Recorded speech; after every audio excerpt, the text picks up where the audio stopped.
Water is the lifeblood in every community. In Ram City Homes, Deep Well is our main source of water. It provides water to clean in our homes, communities, farms, and classrooms. But what are the experiences do people here observe and value water in their daily lives? Let's go ahead and ask someone to interview. So, ang first question ko is, where do you usually get water whenever there's no running water? Like, aha mo makuha og tubig, walay agas. Kung wala agas ang water district, so I have no choice. Diya gini sa tabay. Depende siya kung na may tulong klase na nayatabay na hugaw, nayatabay na limpyo. Kung natabay na ginatakpan, limpyo gina siya. So, have you noticed changes in the water supply or quality over the years? So, nakamatod ba mo dyan sa tabay nga anay ang nagka-panbad o basta ito mga last month o ano? Yes, of course not. Mobas bit ang natabay pag halimbawa pag tinginit, ninyo. Anytime mobas gan siya pag walang supply, pag lalo na pag wala ito. Wala na ulan, wala. So, do you experience problems like water shortage, dirty water, or bad smell taste? Like, kanang kuan ko ya, kay bali, naka-experience na ba mo nga nangigamay ang tubig sa atapay, may baho ba siya or lugaw, naka-experience mo? Yes.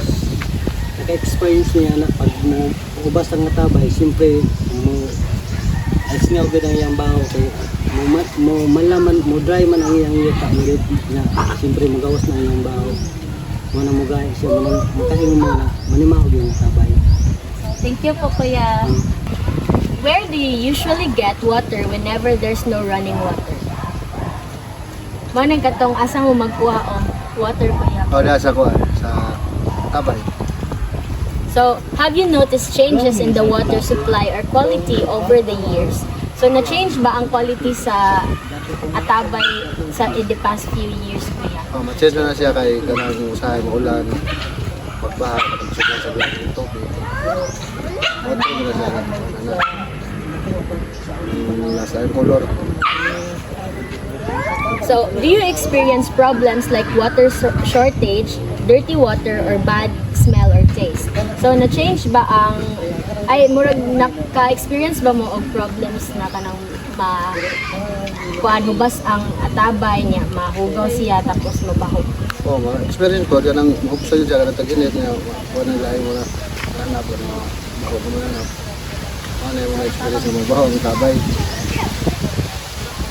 Yun na po kayo, thank you. Question number 1. Do you feel that the water provided is clean and safe for daily use? Do you feel ba nga kanang ang katong atabay nga ang Ginagamit ninyo is safe ba siya? Oh, Seb. Limpyo kaayo.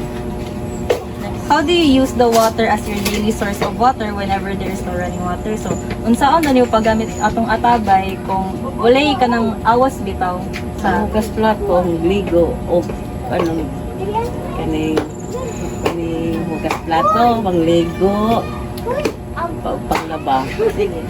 Have you noticed changes in the water supply or quality over the years?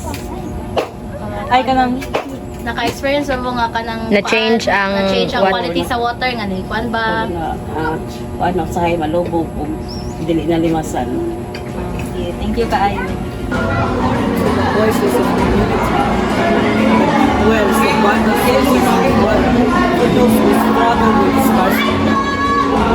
From these books, we hear the reality our water resources are under. Based on our observation, the water is well maintained, clean, and clean. Solutions are possible when we act together. We can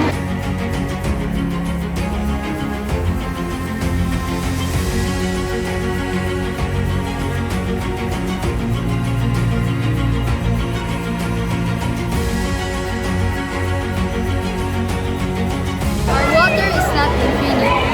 It is a gift we must care for. We encourage everyone to join Clean Up Dry